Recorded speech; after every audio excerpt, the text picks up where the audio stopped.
We'll guide you through how to fix Instagram Music not showing all songs. If you find this guide useful, then please consider subscribing and liking the video.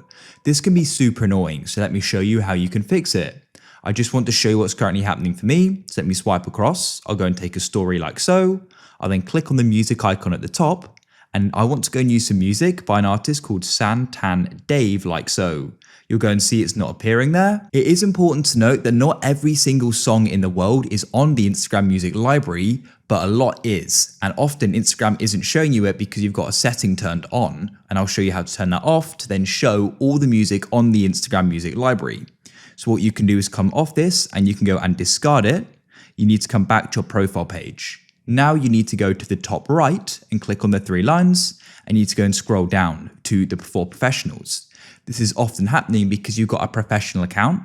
So if you click on Business Tools and Controls and swipe down, click on Switch Account Type and click on Switch to Personal Account. You need to confirm your decision and it will take a moment or two. It's now done it. I'll come back to the home page and I'll swipe across and take a story. I'll then click on the music icon at the top and I'll click on Search. And let me go and then type in Santan Dave again. And there it is. So now that I've turned that setting off, I should be able to go and use all the music and songs in the Instagram Music library.